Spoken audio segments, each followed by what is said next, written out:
Welcome to Tales, Tunes, and Tomfoolery starring Jerry Springer, along with Gene Galvin and me. I'm Megan Hills. We're recorded live in front of a brilliant studio audience at the Folk School Coffee Parlor in Ludlow, Kentucky. My daddy came home. Here's Jerry Springer, every day. ladies and gentlemen. Oh, man. Oh, dear. This is a nice day. You know, I love doing this. Sometimes I get the feeling like we've never left. I know, it's really weird how quickly they come back around. Hey, a little bit later, we're going to hear a Canadian group. That's right. They were with us a week ago. We asked them, please come back. They're touring, and so they were in the vicinity, they're able to do it. But it's Blake Berglund and his band from Canada. They are They were excellent. Can't wait to hear them again. You're going to enjoy that. And also, I'm going to ask Jerry to talk about some craziness that's in the news lately.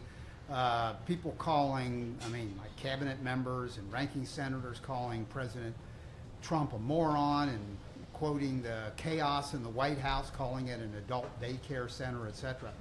But before that, I get, as I've mentioned here before, I don't know, I'm just going to take a stab at the number, probably 1,000 emails a week that I get. Take another stab. Seems very likely, Jim. It's just one stab. That you yourself didn't write. Just one stab. But I guesstimate it to be about 1,000 emails.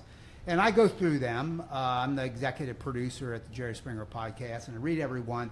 And I thought, Gene, and I said that to myself, I sometimes do that. I said, Gene, you ought to come up with a plan to shrink down the number. So I thought, all right, this week I'm going to pick the smartest email, not the funniest, not the one with the most pathos, but the smartest one. Smart one. And I thought, So what'd you get? I thought, well, damn, I'm the right person to do it because I'm an intellectual, I'm highly educated, as you guys know. So I picked the smartest email. So 1, 2, 1, 2, testing. We're going to let that one slide. Go on, I Gene. read, What's that email say? Is that I listen to your show weekly, and your last show made me think of Boyle's Law that says that at standard temperature and pressure, the pressure is inversely proportionate to the temperature. And since, as the existentialists say, existence precedes essence, I was wondering, why do you, as I watch your episodes on Facebook Live, always sit with your back to the music area? Have you seen his face? So they're speaking to you I specifically? think so. Gene? Okay. Oh, yeah, Wow. you must be, Think because you're so. the only one with the back to the music area. It seems to be almost a series of questions. How many times will Jerry ask the old man about his hearing aid? How many seas will the white dove sail? Oh. And why are there two spellings of the word sail, S-A-I-L versus S-A-L-E? So much to think about, Mr. Galvin, so little time. By the way, you are the glue that holds the show together. Is that written by Bonnie or by your brother? You should form a union with yourself and refuse to do one more episode until Mr. Springer and Miss Hills give you more money. Yeah. Double, by the way, can you get me tickets for Mr. Springer's TV show? And Miss Hill's phone number. Ooh. Is she on Tinder? If so, maybe you could get me her account password. Peace out, signed anonymous. That was a very interesting email that I got. Could you be In anonymous? the email, Should be anonymous. in the email stack. Yeah, it's amazing what we I get. thought we should ask you, Megan. Yeah, Gene. Listeners, and I get this feedback too a lot. I get this in the You don't grocery get store. any feedback. The listeners are all Has here there in this ever- room. I get this in the grocery store. Don't ask me why. Yeah. People say, I've got this mental image of Megan Hills, and you describe her as a professional businesswoman. You are. Yeah. And they say, I got her pictured as a woman in a business suit, maybe a smart pair of heels. And then you tell us that she went camping in Red River Gorge in Kentucky. Yeah, we went down a lot this of past rock weekend. faces, a lot of trails. What Yeah. happened? We're having trouble picturing that, how you did that. Well, I didn't wear the business suit or the heels. You didn't. I didn't. It was actually a question from Frank if I was going to, but no, I did And not. Frank is, can we call He's him my your boyfriend, yes. Your boyfriend. Yeah, so we went Rumor down- has it that at Casey Campbell's wedding, You're gonna you're mouth going the to words. kind of mouth the words and try to get a free I'm gonna smack you. wedding. I'm gonna smack you. So that's is what's not gonna true, happen. then? That's not true. No, we went camping. But if he pops the question, why do we say pop the question? Don't know. Yeah. But if he pops the question, He's not. Yeah, but he might. Well, he could. He's not. Yeah. Could So- I perform the ceremony? I married people when I was mayor. I Oh, did. dear That's sweet true. Jesus. Oh, Wouldn't yeah. that You're just mayor of be my luck? Cincinnati. That was one of my functions. I tell you what, you want to make my father, who just had his heart done. Yeah, just right. have it. Have to have Hey, another I'm heart getting attack. married, and Jerry Springer's going to marry us. Yeah. Yeah. Oh my God. Well, a couple Rabbi Jerry's. Ra- Rabbi Jerry is going to. I'm not sure if any of those marriages took. Well, Yeah. yeah. It'd be interesting. It'd be interesting to find follow out up. if anyone is still That would be married. fun. That would be fun. Yeah, there must be a way to figure that Yeah. out. Well, And I'm the who would executive admit to producer. it? I should be able to figure out how to track that backwards. Yeah. Sure. Or Get put it- records, you know. Put on the website. If you Jerry married you. if I'm Gary, married. that's actually a Yes. pretty funny idea. Yeah. Where does your marriage stand today? Yes. And the proof would have to be that because I signed the The document. Wow. document. You did. You did work as a lawyer for a capital case Yeah. once because Yeah. you are an attorney as well. Yeah. Is Where that is man this still going? alive? Well, did he get executed? Or I mean, no, you did defend somebody in a capital case. Well, didn't you get him it off? turned out to be it actually was a traffic ticket, And it became. But you're. and I got it down to 25 years. Yeah, Wow. I wasn't everyone's that dream. good. Clearly.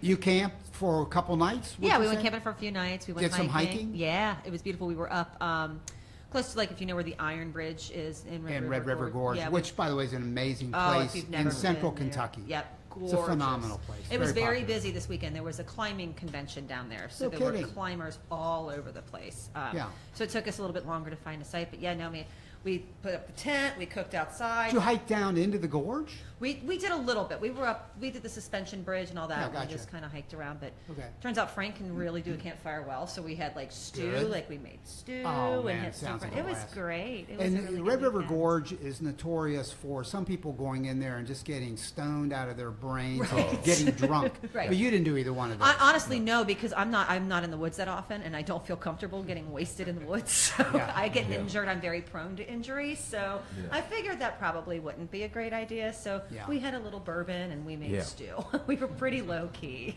Actually, sounds like a lot of Yeah. fun. Oh, it was fantastic. Were It you was great. blunt? Was I? No, I mean- Jerry, for the love of God. I mean, you're speaking bluntly No, about it. I was not blunt, Jerry. Yeah. I was not blunt. This man and his couth, I tell you. Yeah, right. Hey, I hate you. and I know we're joking around a lot, but Yes. it seems lately in the White House there are a lot of, I don't know if they're jokes or not, but people calling Donald Trump, Secretary of State, calls Donald Trump a moron. Ranking senator from Tennessee calls him, alleging there's chaos because of his presidency, Yeah. and it's an adult daycare center. It just seems like a joke. Is it a joke, or is there a serious side to all of this? There is a serious side. I mean, obviously, the Trump presidency has given late-night comedians a whole new career. I mean, the shows are all about Trump every single day. But it's becoming clear that there's a real serious side to this that is scary, and it's not about any particular legislation necessarily. I mean, just look at this 1 week in the life of this president. His Secretary of State, after Trump had undercut him, because the Secretary of State had said, you know, we still have some communication with North Korea, and, you know, so that's kind of a good thing. You want some people talking, so they don't immediately go to firing off nuclear missiles. And Trump says publicly that, you know, Mr. Secretary of State, he doesn't call him that, but Rex, you're wasting your time. There's no more talking. There's going to be action now, you know, stuff like that. And so Tillerson, at a meeting, calls the president a moron. Now, that, of course, was, whoa, you know, if your Secretary of State is calling the president a moron, that became a headline. And Tillerson then went out the next day or 2 days later and gave a talk a short little talk to the press about how he really loves this president, how the president is great. But notice he never, ever denied having called him a moron. So that's the first thing with that statement. The second thing, which I find incredibly interesting, is that virtually no one disputed the fact. I mean, no one would said, forget whether he said it or not. The debate was whether he said it or not. There was no one on the Republican side that stood up and said he's not a moron. You know, wouldn't that be your first line of defense? Not if you called. So that struck me.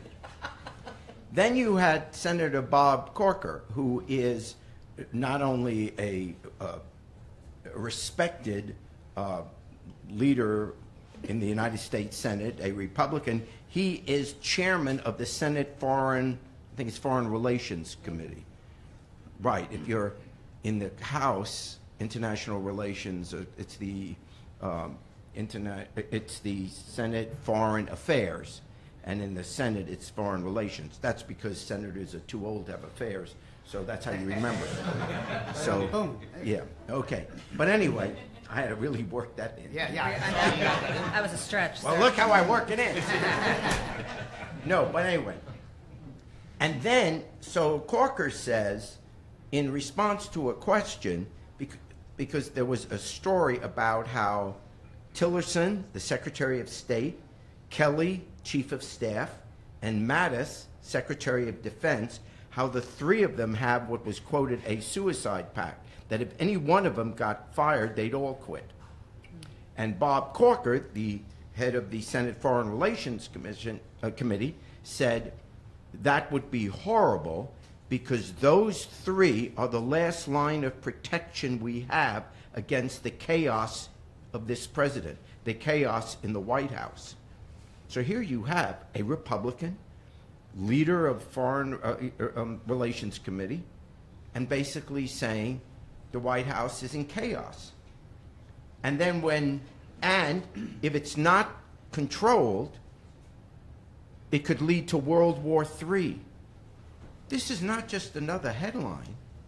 You have a serious person. This is not like a radio talk show host, you know, trying to stir people up. This is not some guy on Fox News. This is a legitimate, serious person in charge of international affairs for the United States of America and our security, saying that we have a person in the White House that, if not controlled, could lead to World War III. Never in our political history have we any respected person say something like that, even about World War II. Because no one knew at the time there would be a world war, and certainly not with World War I. This is astounding, and we just pass it off as another day. So what is this? So I guess what I'm saying, with all these comments about Trump, you know, he's a moron, there's chaos. Oh, then Corker said, as Gene said, you know, it's like an adult daycare center in the White House. Well, the truth is, whether you're a Democrat or a Republican, except for very few people in this country, we all kind of know that. I mean, isn't that really the truth? Even people that support Trump will say, well, yeah, it's a little bit of a nut job, but I like him on business. I like him on the taxes. Or, you know, I knew he was going to pick a real conservative for the Supreme Court. Something like that. But no one disputes that this guy is a loony. And now let's think about that. As the head of the Senate Foreign Relations chairman said, his finger really is on the button. And so is the leader of North Korea, Kim Jong-un. His finger is on the button as well. So we have two madmen literally could blow up the world, or start a world war, or send off nukes. Now somehow we live in this, well, it can't really happen, it's not going to happen, it's just bluster. Well, let me tell you why it may not just be bluster. Two things have happened very unsettling. When Trump undercut Tillerson and said, you're wasting your time talking to Kim Jong-un, what that basically says to Kim Jong-un, even if there are people under him in North Korea that are a little more sensible and really don't want to blow up the world, because no, they would be destroyed as well. Even if they sent off a missile, North Korea would be wiped off the map, along with South Korea and all the people living there. So they don't want that to happen. But if the President of the United States is telling his Secretary of State you're wasting your time and undercutting him, then that is a signal to Kim Jong-un. What's the purpose? So he can say to his own people, what do you want me to make a deal with him? Trump's not going to keep it.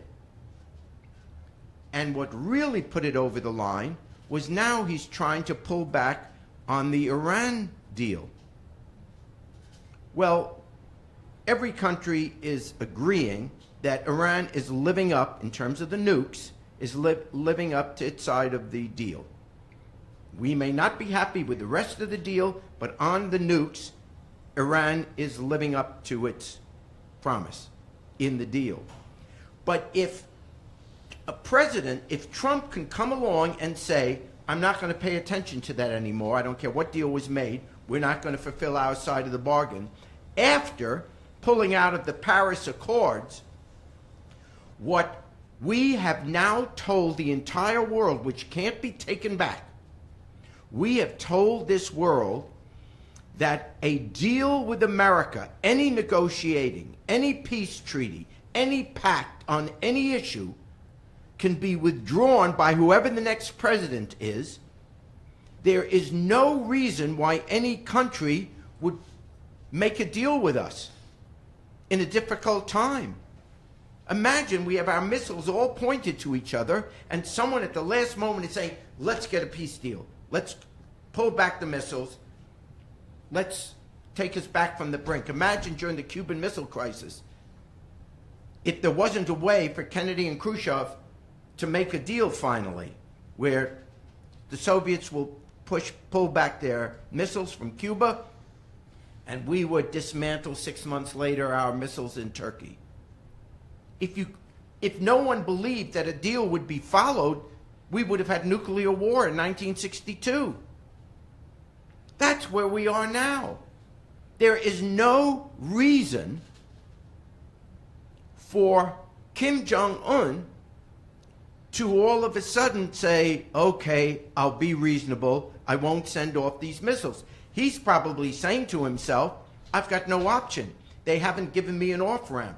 There's no way to save face and get out of this. We're just going to have to maybe try a limited war, do something. But Kim Jong-un knows that the only way he can stay in power, the only way he has power over his own people, is by having these missiles, because otherwise he'd be toppled. That is what this idiocy of Trump has brought us. So it isn't just fodder for late-night comedians. It's that we have told the world that making a deal with America only lasts so long as the president wants it to. That if Trump can come along and undo everything Obama did, then any deal made with Trump, even if he did make a deal, even if Trump suddenly says, okay, I'll stay in the Paris Accords, okay, we'll keep with the Iran deal, we've now told the world, well, he'll deal with it only so long as he wants to. And who knows who the next president is? Maybe the next president will undo everything Trump does. He has so damaged America. He is no longer a joke. Trump is now a threat to our security. All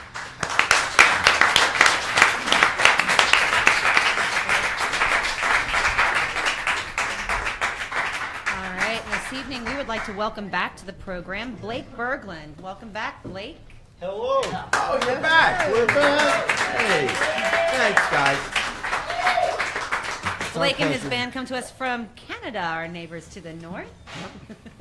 And you're starting on your U.S. leg of your tour, is that correct? Yeah, we left home on September the 10th, and we'll be getting back to Saskatchewan the 24th of October, and then we literally turn around and come right back down here in November, and our visas are good until next September, so we will Excellent. consistently be I want to working. What are write some down of the the cities that date. you're going to be hitting while you're here? Our next big one's in New York. We're in New York on the 17th of October. Very cool. The next song we're about to play is called Rain Delay, and Belle and I have put out a 7-inch vinyl a few years ago, a duet project. And we're following it up with this opportunity to go into, we've been contacted by a little boutique label out of New York to do sort of a straight to vinyl cuts in real time, pre-order. What are we doing? We're recording a single straight to vinyl, and it's available for pre-orders. And then that night we play at the Rockwood Music Hall in New York City.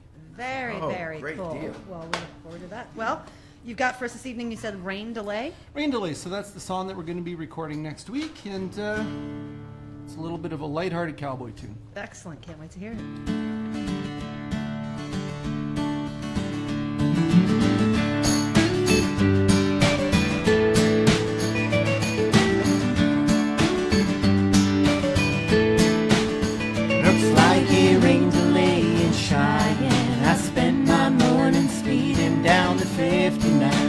Sober and alone.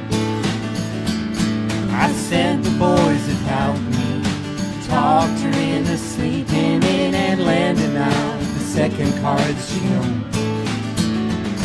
Then since about round Douglas came in heavy from the park, and I bet it sticks around here until dark. I always felt bad for the livestock when the rain came pouring down.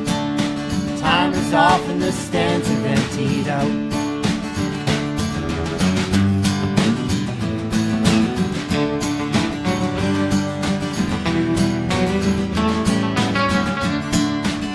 Looks like a rain delay in Cheyenne. She's one to steal the covers and then smile that pretty smile that made me late.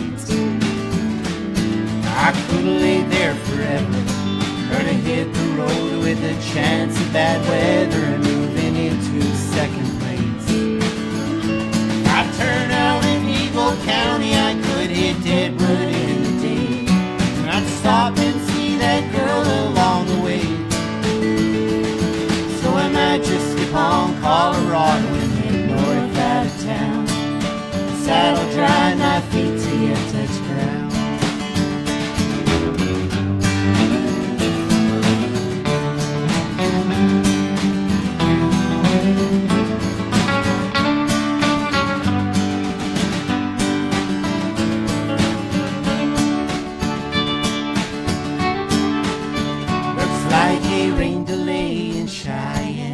Never had the sunshine put a dampness on the choice I had to make.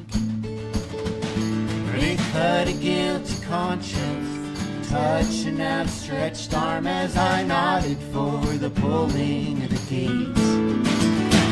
The crowd can feel the longing and the dirt can heal the mind, and I bet she finds another in due time. With a little luck, he'll never have to always be on the go. Share his heart with that damn old rodeo.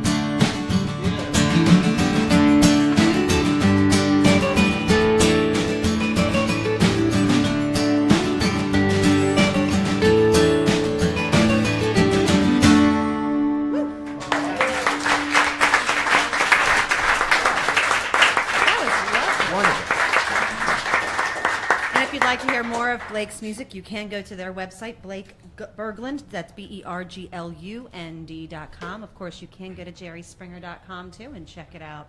What else do you have for us tonight, sir? Well, we're very appreciative that you're a rather liberal crowd, so this is a song about horseback riding and marijuana. No, we've come out in favor of horses. It took Jerry a while to get there, but yes. I don't let the chips fall with it.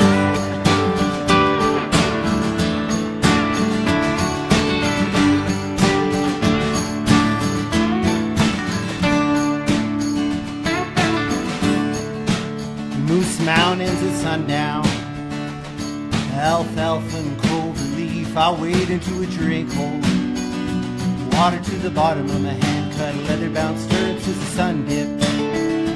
Melancholy chill on Montgomery Creek, my last dip of red man, my first real herd of the evening. And a twist one tighter than the cinch on the saddle, it'll take to an evening ride. I got a 13-year-old Palomino mare with a need for a contact tie. And if the marijuana makes me miss them, then my saddle horse makes it right. I tell her tales about the women of the winter and the lost love in my life.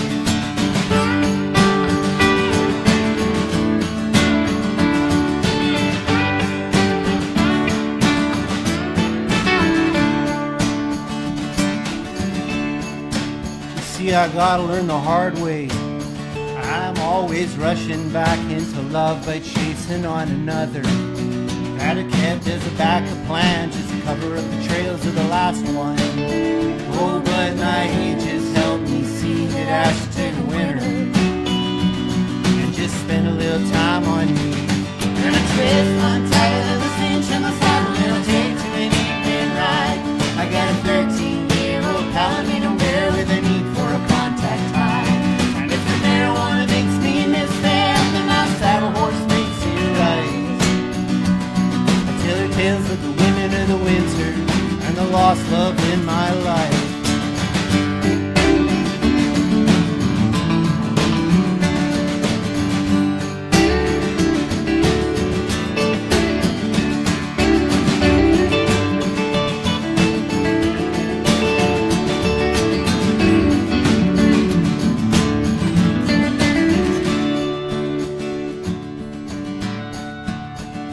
Mountains at sundown, alfalfa and clover leaf, I wade into a drink hole. And it's twist one tighter than the cinch on the saddle, and I'll take to an evening ride. I got a 13-year-old Palomino mare with a need for a contact tie.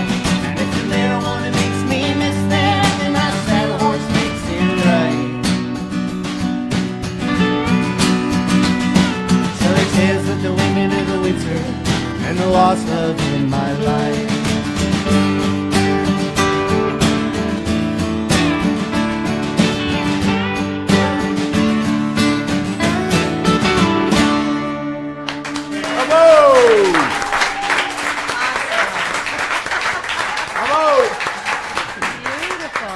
Again, please go check them out at blakeberglund.com. And we thank you very much for coming back with us this evening. You can come back anytime you want. Yeah, that was a We'll lot take you of up on fun. that. I mean, you'll have to pay your own transportation, but other than that, He's not sending cars for you like he does for Cubans.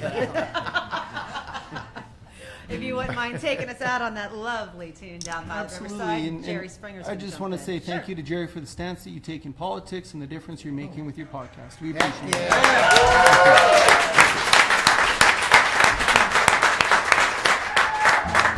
so I am announcing today. Oh, no. Just leave the checkbook with me, and it's all right. Thanks for having us.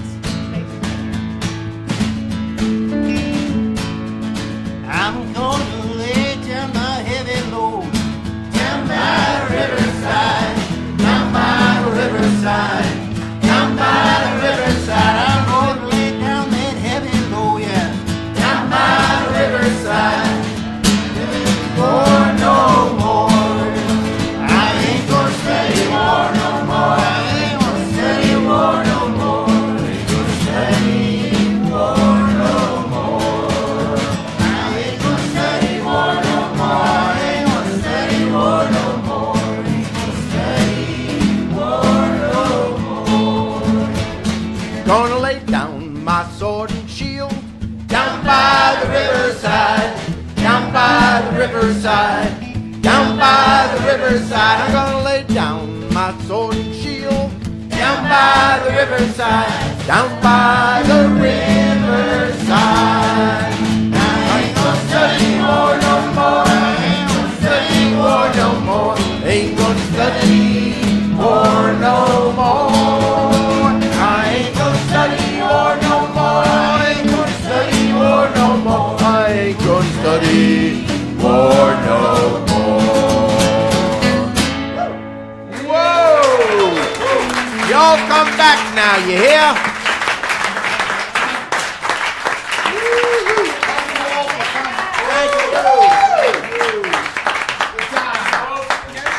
Folks, real quick, how about one more